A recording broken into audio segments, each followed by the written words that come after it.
Hello, I'm Adrian Finnegan. This is Counting the Cost on Al Jazeera, your weekly look at the world of business and economics. This week, earnings galore. What the latest rash of reports from some of the world's biggest companies tells us about the health of the global economy. Also this week, Operation Car Wash, how ordinary workers in Brazil could be paying the price for corruption at the very top. Plus, Libya's dangerous economic decline with no single government and widespread insecurity, businesses are shutting down.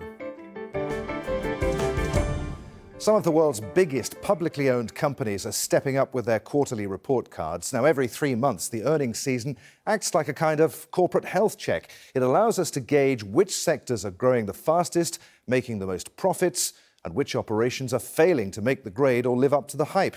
It also allows us to draw a picture of what's going on in the wider economy. Now, a company can make a profit, but that doesn't necessarily mean that the company is profitable. Profit simply means revenue that remains after expenses. Net income, on the other hand, also called net profit, is what really matters here. It's calculated by taking revenues and subtracting the costs of doing business, such as depreciation, interest and taxes. As second quarter earnings dribble out, what's crystal clear is that technology companies are now some of the most profitable companies on the planet. Facebook reported quarterly net income of $3.89 billion. That's a massive 71% surge compared to this time last year. Emerging technologies are clearly changing the way we do business and our economy. Korea's Samsung Electronics reported a record 89% jump in quarterly net profit of $9.9 billion. Now, it could overtake Apple as the world's most profitable technology company, despite the disaster that was the Galaxy Note 7, a new version of which is on sale in South Korea. Kathy Novak reports from Seoul.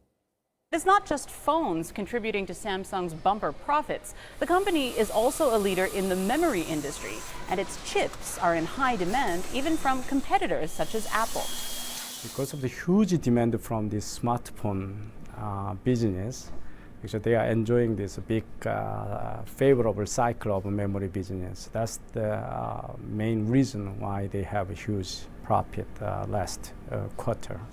Analysts say Samsung was able to achieve all of this even with its de facto leader J.Y. Lee behind bars facing corruption allegations in an ongoing trial because he doesn't handle day-to-day operations. But they say long-term strategic decisions do require input from the top.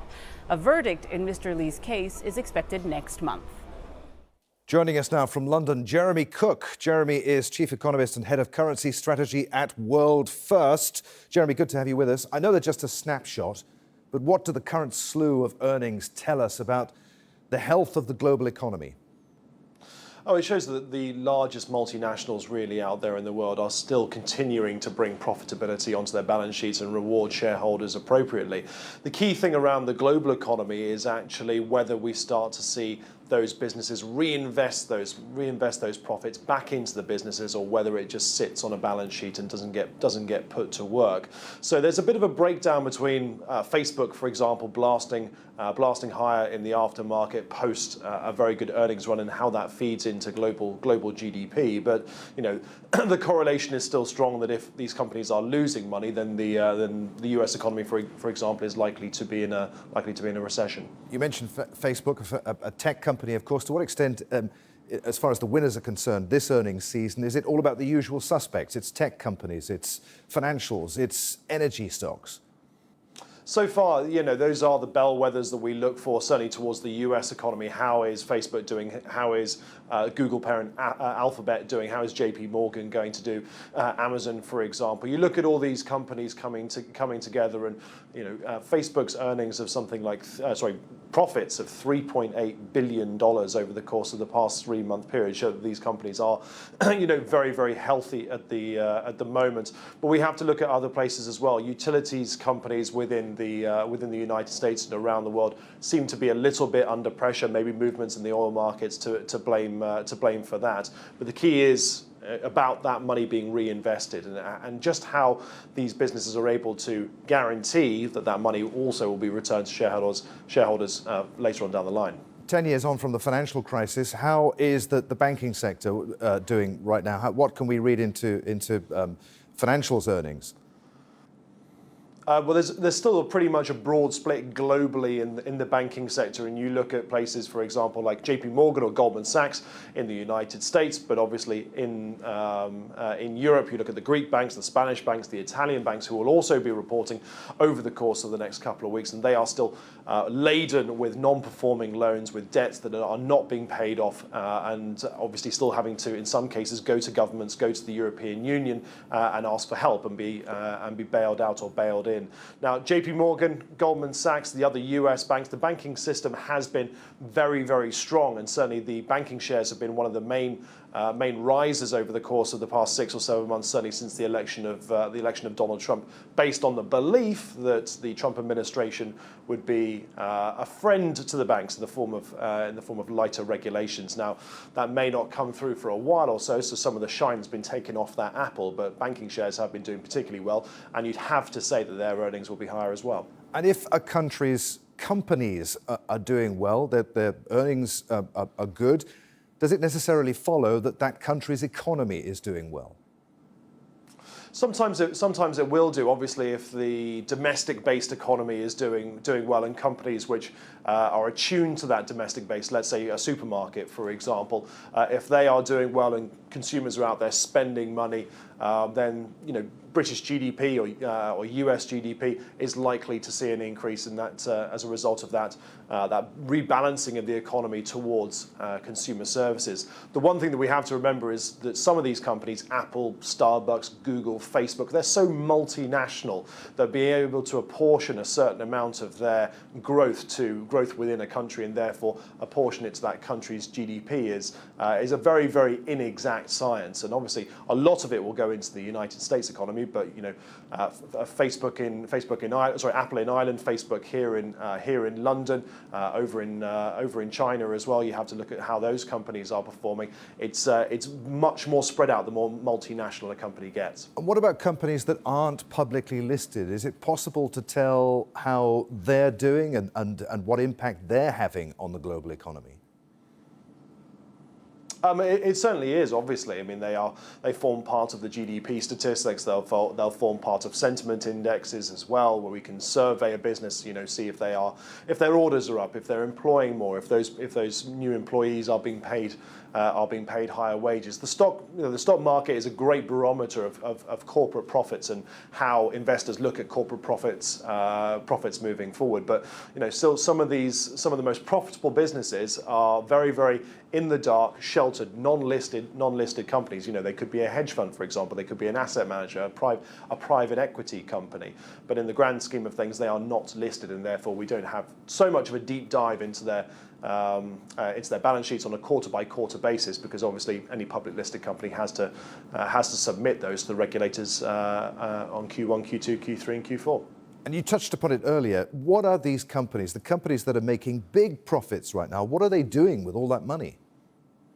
To be honest, most of them, we've seen a lot of share buybacks in the past couple of years, and that is businesses going out there and taking the shares out of investors' hands and putting it back onto their own balance sheet and spending money that way, which kind of secures up the business. It makes it a little bit more secure in the event of a downturn, for example. But it doesn't mean that money's being reinvested into a new division, for example, a new product line, and that's where the productivity challenge that most of the world economy is kind of labouring under at the moment is really, really feeling that businesses are not, for example, paying higher wages, and therefore the inflation picture in the United States or in Europe or in Japan is still quite low, and central banks are puzzled about what may actually need to happen for businesses to feel comfortable enough to increase people's pay packets and therefore allow consumers to go out there and spend more, driving inflation higher, and maybe a normalisation of monetary policy as a result. For the moment, businesses are being very, very cautious, and I think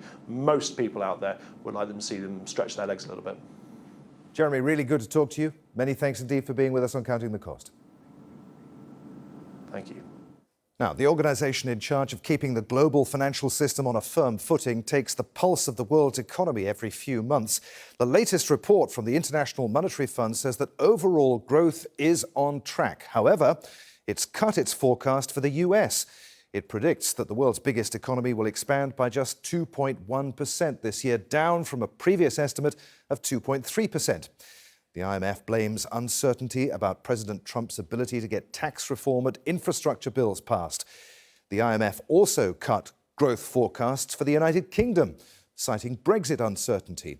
In contrast, the four biggest countries in the Eurozone, Germany, France, Italy and Spain, are expected to grow faster than predicted. Growth forecasts for Canada, Japan and China this year were also revised upwards. The UK has followed France in declaring a ban on the sale of new petrol and diesel cars from 2040.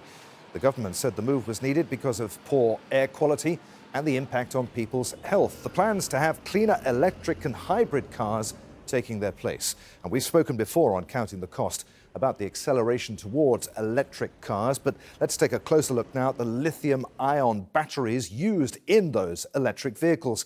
Cobalt is one of the key compounds added in those batteries. It's also used in the manufacture of mobile phones. And if we talk about cobalt, then we have to talk about the Democratic Republic of Congo, the world's leading source of the metal. So you'd think a big bonanza in that country for the mining industry, but a recent report by anti-corruption charity Global Witness says the Democratic Republic of Congo is missing a fifth of all its mining revenues. An average Congolese national is among the poorest on the planet. According to the group, the money is being distributed through corrupt networks linked to President Joseph Kabila. The government has not commented on the report. Still to come on Counting the Cost, why Hong Kong's famous street food industry could be under threat. But first, the two main rival administrations in Libya agreed on a ceasefire this week. Oil-rich Libya has been locked in a state of violence since 2011, when a popular uprising ended with the death of the former President Muammar Gaddafi. Its once vibrant economy has shrunk to less than half its pre-2011 value. Ordinary Libyans struggle daily with power and water cuts and currency devaluations. With no single government and widespread insecurity, businesses are closing down. Mahmoud Abdul Wahad reports from Tripoli.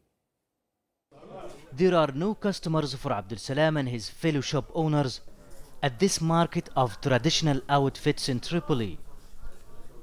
The financial crisis in Libya has hurt almost all sectors. They make use of their time by discussing their profession while waiting for a change. Our situation is worse than before. We feel the change.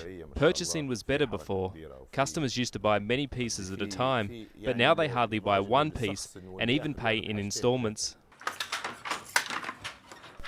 They have to import materials using hard currency, but the Libyan dinar's value has collapsed in the black market. That means they have lost a lot of revenue. So much so they say they can hardly pay the rent on their shops. The shop owners here we talk to say they are not selling as much as they used to 3 years ago. The recession that has been caused by political rivalries and internal fighting in different parts of the country has affected many aspects of life and consequently people's living conditions. The devastating war in Benghazi, the second largest city, and the blockage of oil ports have cost Libya's treasury more than $100 billion over the last 4 years. The country has been struggling to cope with the continuing fighting among rival militias and competing governments. Public sector's employees are receiving only a 1-month salary every 5 months. While some businesses are striving to survive, a number of shops have closed down.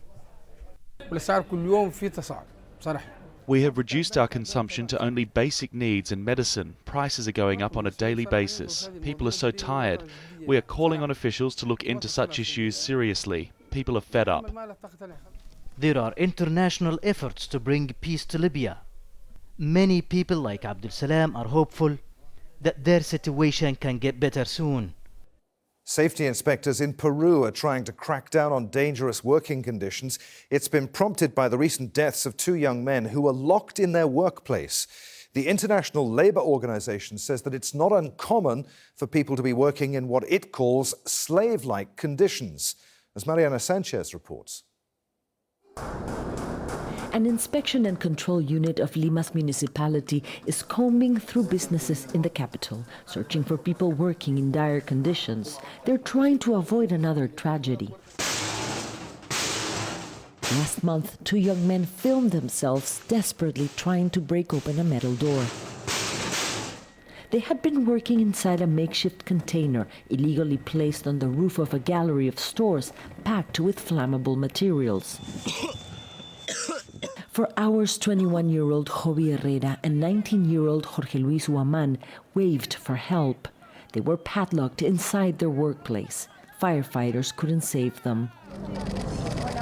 Jovi and Jorge Luis were not forced to take the jobs, but store owners say workers are usually locked inside to avoid theft. Jorge Luis's mother, Berta, says he worked for at least 12 hours each day and was paid less than $1 an hour. They treated him worse than an animal, with 2 locks, as if they were going to escape. The International Labor Organization says they died in slave-like conditions. The Global Slavery Index shows more than 200,000 people are living in modern-day slavery conditions in Peru. Most of the workers are very poor and they don't know they can demand better working conditions, or they don't care. There is an extended culture of informality where people accept these conditions as normal, including being locked up. Municipality Unit Chief Martí Reyes says the more they dig, the more they find. We are shocked people accept these jobs. Many take risks because they need to help their families to make ends meet. 70% of Peru's workforce is not regulated. This situation only reflects how thousands of people are laboring in this informal way of working, and it's spread out and understood as entrepreneurship. The Inspection and Control Unit says they find violations in almost every business they inspect. The employers of Jovi and Jorge Luis are facing 25 to 30 years in prison. But analysts say their case is part of a bigger problem where hazardous conditions and failure to comply with regulations risk the lives of thousands of workers. Now, earlier we talked about corruption and the mining industry in the Democratic Republic of Congo. Let's focus now, though, on Latin America's largest economy, home to one of the biggest corruption scandals ever uncovered. The investigation, known as Operation Car Wash, has implicated state-owned oil company Petrobras, Latin America's #1 construction conglomerate, Odebrecht, and 2 separate administrations. These companies are some of the biggest employers in the region.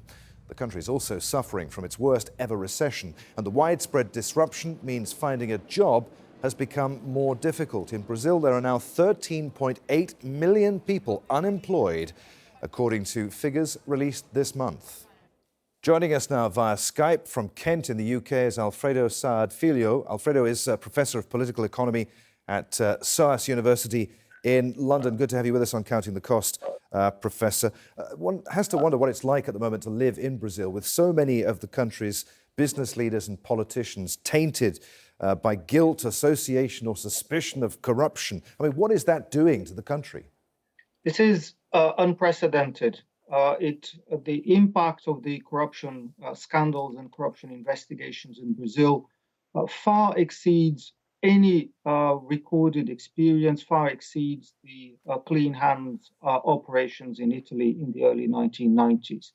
The Brazilian political system has been paralyzed, and the country is going through the deepest economic crisis in recorded history.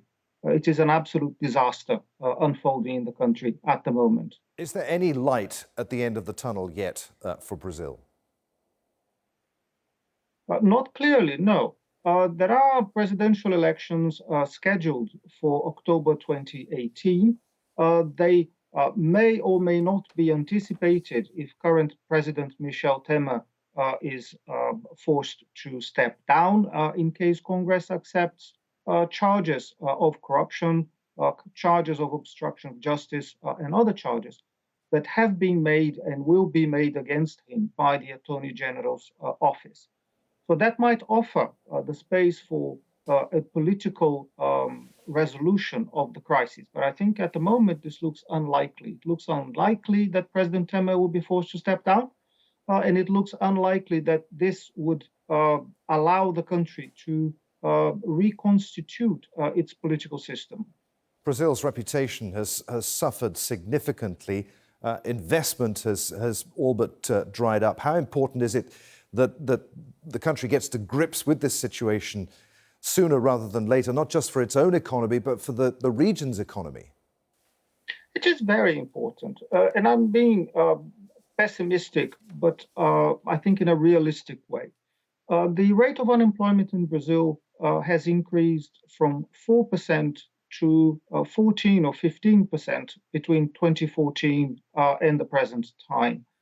Industry has contracted enormously. The economy now has its GDP per capita at the same level that it had about 14 or 15 years ago. So the gains, the significant gains that Brazil obtained during the past decade or decade and a half, they have simply evaporated. This is tragic for the country. Brazil is also by far the largest economy in Latin America, and the contraction of the Brazilian market impacts on its neighboring countries and partners. So this is a problem, a very, very severe problem for Brazil. It is also a problem for the countries across the region. Good to talk to you, sir. Professor, many thanks indeed for being with us. Thank you. Thanks very much. Now, eating on the streets used to be part of the culture in Hong Kong until safety and hygiene concerns meant the end for most hawkers and their mobile kitchens. But in recent months, the government has tried to revive the idea, although not everyone's pleased about it. Divya Gopalan reports from Hong Kong.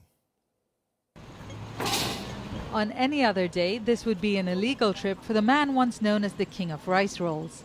Over 30 years, Tsang Kai-san says he's been arrested about 50 times for selling food from his cart. It's like the good old days when we had our bustling street markets with hawkers busy making business. I am so happy. The destination, a cooked food market set up just for one weekend. The festive atmosphere, a reminder of how many are keen to take part in one of Hong Kong's traditions. I haven't seen a bazaar like this in ages. I'm coming to revisit my past. That was before the government banned traveling food carts, citing health and safety concerns. An issue which came to a head just over a year ago in now what's known as the fishball riots. Fighting broke out when police tried to clear unlicensed hawkers during Lunar New Year celebrations. Food sellers are now required to have storefronts, but the high rents mean many have been pushed out of business. There used to be a time when you'd see street carts traveling through neighborhoods like this with the owners cooking on the spot and selling all kinds of local foods. But since the 1970s, the government's been trying to phase that out by only issuing a handful of new licenses for hawkers while cancelling existing licenses once their owners retire. There are about 12 trucks rotating through various locations in the city's first food truck pilot scheme. To qualify, owners had to win a competition and pay nearly $100,000 for a license. But after the initial fanfare, they say they're not getting enough support. We need promotion and better location facilities. We are not allowed to provide seating. Many of the locations we are licensed to park in have no shade. It can be difficult to attract customers, especially when there are big shopping malls nearby with air conditioning. Food trucks have high startup costs and their prices are beyond the reach of many. Food trucks are only for tourists, not for the average local. The real food trucks should be like the ones you see here. Simple setup with a single stove. This is all needed to make delicious street food. Government critics say attempts to reinvent street food has nearly wiped out a popular and much-loved tradition. Suddenly feeling very hungry. Right, I'm off in search of a snack. That's our show for this week. If you want to comment on anything that you've seen, get in touch with us. Follow and tweet me.